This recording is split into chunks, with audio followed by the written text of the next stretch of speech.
Okay, ಒಂದು ವಿಚಾರ ಕೇಳಿಸ್ಕೊಳ್ಳಿ ವೀಕ್ಷಕರೇ. ಈ ಸದನದಲ್ಲಿ ಏನಾಗುತ್ತೆ, ಮೊದಲೆಲ್ಲ ಈಗ ಬೇರೆ ಬೇರೆ ಚಾನಲ್ಗಳು ನಾವೆಲ್ಲ ಹೋಗಿ ಕ್ಯಾಮರಾ ಹಾಕ್ತಾ ಇದ್ವಿ. ಫ್ರಂಟು ಎಲ್ಲಿಂದೆಲ್ಲ ಕ್ಯಾಮರಾ ಹಾಕಬೇಕು ಎಲ್ಲವೂ ಕೂಡ. ನಮಗೆ ಈಗ ಅಲ್ಲಿ ಕ್ಯಾಮರಾ ಹಾಕೋದಕ್ಕೆ ಅವಕಾಶ ಇಲ್ಲ. ಏನು ಕ್ಯಾಮರಾ ಇದ್ದರೂ ಕೂಡ ಮೇಲ್ಗಡೆಯಿಂದ ಕ್ಯಾಮರಾ ಹಾಕಬೇಕು. ಈಗ ಸದನವೇ ಅಂದರೆ ಸರ್ಕಾರವೇ ಕ್ಯಾಮರಾವನ್ನು ಹಾಕಿ ಯಾವುದು ಬೇಕು ಯಾವುದು ಬೇಡ ಅಂತ ಕೊಡುತ್ತೆ. ಸೊ ಹಾಗಾಗಿ ಮೊದಲೆಲ್ಲ ಬ್ಲೂ ಫಿಲ್ಮ್ ಎಲ್ಲ ನೋಡಿದ್ದೆಲ್ಲ ಈ ಖಾಸಗಿ ಚಾನಲ್ಗಳು, ನಮ್ಮ ಚಾನಲ್ಗಳು ಅದನ್ನು ರೆಕಾರ್ಡ್ ಮಾಡಿದ ಕಾರಣಕ್ಕಾಗಿ ಸಿಕ್ತು. ಈಗ ವಿಚಾರಕ್ಕೆ ಬರ್ತೀನಿ. ಇಲ್ಲಿ ಏನಾಯಿತು ಆಗಿದ್ದರೆ, ಬೆಳಗಾವಿ ಅಧಿವೇಶನದ ಕೊನೆಯ ದಿನ ಇವತ್ತಾಗಿತ್ತು. ಯಾಕೆ ಇಷ್ಟೆಲ್ಲ ಗಲಾಟೆ ಆಯಿತು, ಯಾವ ವಿಚಾರಕ್ಕೆ? ಕೊನೆಯ ದಿನ ರಣಾಂಗಣವಾಯಿತು ಪರಿಷತ್ನಲ್ಲಿ, ವಿಧಾನ ಪರಿಷತ್ನಲ್ಲಿ, ವಿಧಾನಸಭೆ ಅಲ್ಲ ವಿಧಾನ ಪರಿಷತ್ನಲ್ಲಿ ಕೊಲೆಗಡುಕ ವರ್ಸಸ್ ಪ್ರಾಸ್ಟ್ಯೂಟ್ ಹೇಳಿಕೆ ದಗದಗಿಸ್ತು. ಪ್ರಾಸ್ಟ್ಯೂಟ್ ಅಂದರೆ ಸಿ ಟಿ ರವಿ ಅವರ ಈ ಹಿಂದೆ ಒಂದು ಆಕ್ಸಿಡೆಂಟ್ ಮಾಡಿದಾಗ ಇಬ್ಬರು ಜೀವ ಕಳ್ಕೊಂಡಿದ್ರು. ಆಗ ಅವರ ಬಗ್ಗೆ ಕೆಲವು ಆರೋಪಗಳೆಲ್ಲ ಬಂತು, ಕುಡಿದು ಓಡಿಸಿದ್ರು ಮತ್ತೊಂದು ಓಡಿಸಿದ್ರು ಅಂತೇಳಿ. ನಿಜ ಹೇಳಬೇಕು ಅಂತಂದರೆ ಆರೋಪ ಪ್ರತ್ಯಾರೋಪಗಳು ಏನೇ ಮಾಡಲಿ, ಯು ಟಿ ಖಾದರ್ ಅವರ ಹೇಳಿಕೆ ಪ್ರಕಾರ ಮತ್ತು ಅನೇಕರ ಹೇಳಿಕೆ ಪ್ರಕಾರ ಸಿ ಟಿ ರವಿ ಅವರು ಡ್ರಿಂಕ್ಸ್ ಮಾಡೋದಿಲ್ಲ, ಅದು ಬೇರೆ ವಿಚಾರ ಇರಲಿ, ಆ ಪ್ರಶ್ನೆ ಅದಲ್ಲ. ಬಟ್ ಅವರನ್ನು ಆರೋಪ ಮಾಡಬಾರ್ದು ಅಂತೇನಿಲ್ಲ, ಆ ಥರ ಆರೋಪ ಮಾಡಿದ್ದಾರೆ. ಕೊಲೆಗಡುಕ ಹಿಂಗೆಲ್ಲ ಬಂದಿದೆ. ಆಗ ಅಲ್ಲಿ ಬಂದಂಥ ಆರೋಪ ಏನಪ್ಪ ಅಂತಂದರೆ, ಅವರಿಬ್ಬರು ಆರಂಭದ ಒಂದು ವಿಜುವಲ್ ಇತ್ತಲ್ಲಿ, ಅದು ತೋರಿಸ್ತೀನಿ ಈಗ. ಪ್ರಾಸ್ಟ್ಯೂಟ್ ಅಂತ ಕರೆದರಂತೆ ಅನ್ನುವಂಥ ಆರೋಪಕ್ಕೆ ಕೆಂಡಾಮಂಡಲವಾದರು ಲಕ್ಷ್ಮೀ ಹೆಬ್ಬಾಳ್ಕರ್. ಅಲ್ಲಿಂದ ಸಮರ ಶುರುವಾಗುತ್ತೆ. ಮತ್ತೊಮ್ಮೆ ಹೇಳ್ತೀನಿ ವೀಕ್ಷಕರೇ, ಸಿ ಟಿ ರವಿಯಲ್ಲ, ಮುಖ್ಯಮಂತ್ರಿಯೇ ಆಗಲಿ, ಯಾವುದೇ ಗಂಡು ಪ್ರಾಣಿಯೇ ಆಗಲಿ, ಹೆಣ್ಣು ಮಕ್ಕಳನ್ನು ಆ ಥರ ಕರೆಯೋದು ಅಕ್ಷಮ್ಯ ಅಕ್ಷಮ್ಯ ಅಕ್ಷಮ್ಯ ಅಪರಾಧ. ಅವ ದೇವಮಾನವನೇ ಆಗಿರಲಿ, ಅದು ಅಕ್ಷಮ್ಯ ಅಪರಾಧ. ಆದರೆ ಅದು ಗೊತ್ತಿಲ್ಲ, ಕರೆದಿದ್ದಾರೋ ಕರೆದಿಲ್ವೋ ಗೊತ್ತಿಲ್ಲ, ಆ ಥರ ಅಟ್ಯಾಕ್ ಮಾಡುವಂಥ ಪ್ರಯತ್ನಗಳೆಲ್ಲ ಆಯಿತು. ಏನಾಯಿತು, ಈ ಘಟನೆ ಆಗೋದಕ್ಕೆ ಏನು ಕಾರಣ? ಬನ್ನಿ, ಒಂದು ಸಂಪೂರ್ಣ ರಿಪೋರ್ಟ್ ನಿಮ್ಮ ಮುಂದೆ.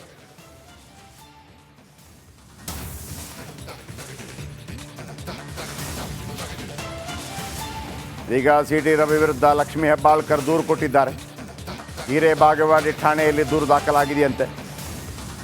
ಅಶ್ಲೀಲ ಪದ ಬಳಕೆ ಸಂಬಂಧ ದೂರು ದಾಖಲು. ನೋಡಿ, ಇದು ಭಾಳ ದೊಡ್ಡ ಪ್ರಾಬ್ಲಮ್ ಆಗುತ್ತೆ ಈಗ ಸಿ ಟಿ ರವಿಗೆ. ನನ್ನ ಪ್ರಕಾರ ಸಿ ಟಿ ರವಿ ವಿರುದ್ಧ ಲಕ್ಷ್ಮೀ ಹೆಬ್ಬಾಳ್ಕರ್ ದೂರು ಕೊಟ್ಟಿದ್ದಾರೆ. ಹಿರೇಬಾಗೇವಾಡಿ ಠಾಣೆಯಲ್ಲಿ ದೂರು ದಾಖಲಾಗಿದೆ. ಅಶ್ಲೀಲ ಪದ ಬಳಕೆ ಸಂಬಂಧ ದೂರು ದಾಖಲಾಗಿದೆ. ಸಿ ಟಿ ರವಿ ವಿರುದ್ಧ ಲಕ್ಷ್ಮೀ ಹೆಬ್ಬಾಳ್ಕರ್ ದೂರು. ಹಿರೇಬಾಗೇವಾಡಿ ಠಾಣೆಯಲ್ಲಿ ದೂರು ದಾಖಲಾಗಿದೆ.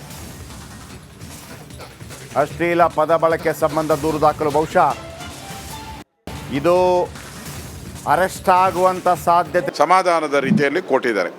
ಇಷ್ಟಾದ ಮೇಲೆ ಸ್ಪೀಕರ್ ಸಭಾಪತಿಗಳು ಅಡ್ಜರ್ನ್ ಮಾಡಿದ್ದಾರೆ. ಅಡ್ಜರ್ನ್ ಆದಮೇಲೆ, ಜನಗಣಮನ ಆದಮೇಲೆ ಕಾಂಗ್ರೆಸ್ಸಿನ ಗೂಂಡಾಗಿರಿ ಪ್ರವೃತ್ತಿಯನ್ನು ಮಾಡಿರುವಂಥದ್ದು ಅಕ್ಷಮ್ಯ ಅಪರಾಧ. ಸಿ ಟಿ ರವಿಯವರ ಬಗ್ಗೆ ಅವ್ಯಾಚ ಶಬ್ದಗಳನ್ನು ಬಳಕೆ ಮಾಡಿದ್ದಾರೆ. ಅವ್ರನ್ನ ಮೇಲೆ ಹಲ್ಲೆ ಮಾಡುವಂಥ ಪ್ರಯತ್ನ ಮಾಡಿದ್ದಾರೆ. ಅವರು ಇಲ್ಲಿ ವಿಧಾನಸಭೆಗೆ ಬಂದಿದ್ದರು. ಇಲ್ಲಿ ವಿಧಾನಸಭೆಯಿಂದ ವಾಪಸ್ ಹೋಗಬೇಕಾದ್ರೆ ಅವರ ಗೂಂಡಾಗಳು, ಕಾಂಗ್ರೆಸ್ಸಿನ ಗೂಂಡಾಗಳು ಅವ್ರ ಮೇಲೆ ಹಲ್ಲೆ ಮಾಡಿ ಅವರನ್ನು ಒಡೆಯುವಂಥ ಪ್ರಯತ್ನ ಮಾಡಿರೋದು. ಈ ವಿಧಾನಸಭೆಯಲ್ಲಿ ಕಾನೂನು ಸುವ್ಯವಸ್ಥೆ ಇದೆಯಾ ಸತ್ತೋಗಿದೆಯಾ ಅನ್ನೋದು ಅರ್ಥ ಆಗ್ತಾ ಇಲ್ಲ. ಈಗ ಅವ್ರ ಮೇಲೆ ಹಲ್ಲೆ ಮಾಡುವಂಥ ಪ್ರಯತ್ನವನ್ನು ವಿಧಾನ ಪರಿಷತ್ ಒಳಗಡೆ ಮಾಡಿರುವಂಥದ್ದು ನಾನು ಖಂಡಿಸ್ತೀನಿ. ಇದರ ವಿರುದ್ಧ ಈಗ ಇನ್ನೊಂದು ಒಂದು ಅರ್ಧ ಗಂಟೆಯಲ್ಲಿ ನಾವು ಒಂದು ತೀರ್ಮಾನ ತೆಗೆದುಕೊಳ್ತೀರಿ. ಇದೊಂದು ಹೋರಾಟವನ್ನು ಮಾಡ್ತೀರಿ. ಇಲ್ಲೇ ನಾವು ಧರಣಿ ಮಾಡಬೇಕು ಅಂತಲೂ ಕೂಡ ಯೋಚನೆ ಮಾಡ್ತಾ ಇದ್ದೀರಿ. ಇಲ್ಲೇ ನಾವು ಧರಣಿ ಮಾಡಿ ಸರ್ಕಾರದ ಫೇಲ್ಯೂರು, ಅಸೆಂಬ್ಲಿ ಒಳಗಡೆ ನಿಮಗೆ ರಕ್ಷಣೆ ಕೊಡೋಕ್ಕಾಗಿಲ್ಲ ಅಂತ ಹೇಳಿದ್ರೆ ಈ ಸರ್ಕಾರದ ಗೂಂಡಾಗಿರಿ ಪ್ರವೃತ್ತಿಯನ್ನು ಏನಾದರೂ ಮಾತುಕತೆಯಲ್ಲಾಗಿದ್ದರೆ ನೀವು ಅದಕ್ಕೆ ಕಾನೂನು ಪ್ರಕಾರ ಏನು ಬೇಕೋ ಕ್ರಮ ತೆಗೆದುಕೊಳ್ಳಿ, ದಾಖಲೆಗಳನ್ನು ಇಡಿ. ಏನು ದಾಖಲೆ ಇಲ್ಲದೇ ಈ ಗೂಂಡಾಗಿರಿ ಪ್ರವೃತ್ತಿಯನ್ನು ಏನು ಮಾಡಿದ್ದೀರಾ, ಬೆದರಿಕೆ ಹಾಕಿ.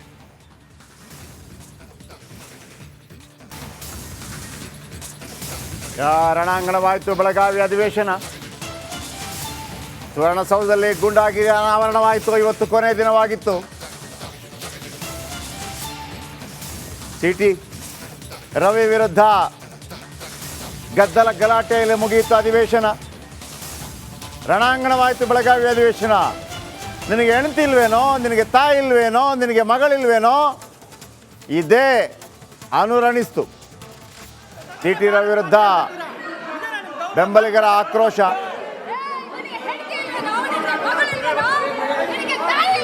ಸಿ ಟಿ ರವಿ ಅವರನ್ನು ಸುತ್ತುವರೆದಿದ್ದಾರೆ ಕಂಪ್ಲೀಟ್ ಎಲ್ಲ ಮಾರ್ಷಲ್ಸ್ ಅಂತಂದರೆ ಪೊಲೀಸೇ, ಓಕೆ. ಆದರೆ ನಮ್ಮದೊಂದು ಶಿಸ್ತಿದೆ. ಅವರು ಸೆಷನ್ನ ಒಳಗಡೆ ವೈಟ್ ಆ್ಯಂಡ್ ವೈಟ್ ಹಾಕಲೇಬೇಕು. ಸಿ ಟಿ ರವಿ ಹೇಳ್ತಾರೆ, ನಾನು ಆ ಪದ ಹೇಳಿಲ್ಲ, ನನ್ನ ಕೊಲೆಗೆ ಪ್ರಯತ್ನ ಮಾಡಿದರು, ಬಟ್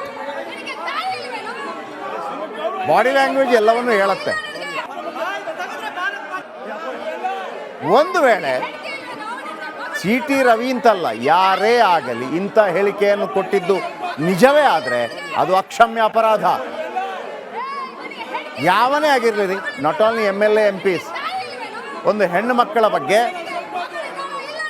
ಈ ಥರ ಹೇಳಿಕೆ, ಅದು ಕೂಡ ಬಹಿರಂಗವಾಗಿ.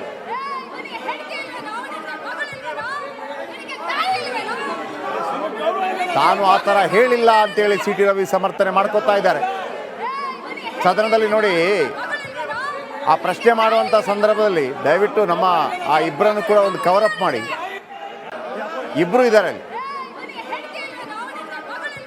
ಅಂತ. ನಾರಾಯಣ ಸ್ವಾಮಿ ಅವ್ರನ್ನ ಭೇಟಿ ಮಾಡಿ, ನಮ್ಮೆಲ್ಲ MLC ಅವ್ರನ್ನ ಭೇಟಿ ಮಾಡಿ ಬರ್ತಾ ಇದ್ದೀನಿ. ಇಲ್ಲಿ ನಡೆದ ಘಟನೆ ಬಗ್ಗೆ ಶ್ರೀಮತಿ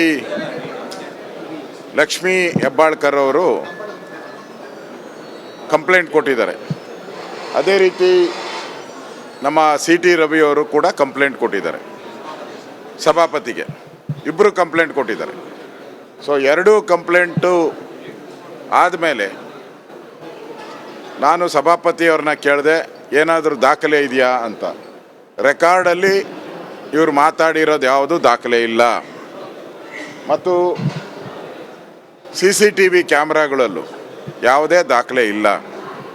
ಆ ದೃಷ್ಟಿಯಿಂದ ಸಭಾಪತಿಗಳು ತೀರ್ಮಾನ ಕೊಟ್ಟಿದ್ದಾರೆ. ಈಗ ಇದು ಎಲ್ಲೂ ದಾಖಲೆ ಇಲ್ಲದೆ ಇರೋದ್ರಿಂದ ನಾನು ಯಾವುದೇ ರೀತಿ ಕ್ರಮ ಮಾಡೋಕ್ಕೆ ಬರಲ್ಲ ಅನ್ನೋ ರೂಲಿಂಗನ್ನು ಕೊಟ್ಟಿದ್ದಾರೆ. ಇದೇನಾದರೂ ಇದ್ದರೆ ನೀವು ನಿಮ್ಮ ಮಧ್ಯೆನೇ ಇದನ್ನು ತೀರ್ಮಾನ ಮಾಡ್ಕೊಳ್ಳಿ, ಇದಕ್ಕೆ ಸಂಬಂಧ ಇಲ್ಲ ಅನ್ನೋ ರೀತಿ ಅವರು ಸಮಾಧಾನದ ರೀತಿಯಲ್ಲಿ ಕೊಟ್ಟಿದ್ದಾರೆ. ಇಷ್ಟಾದ ಮೇಲೆ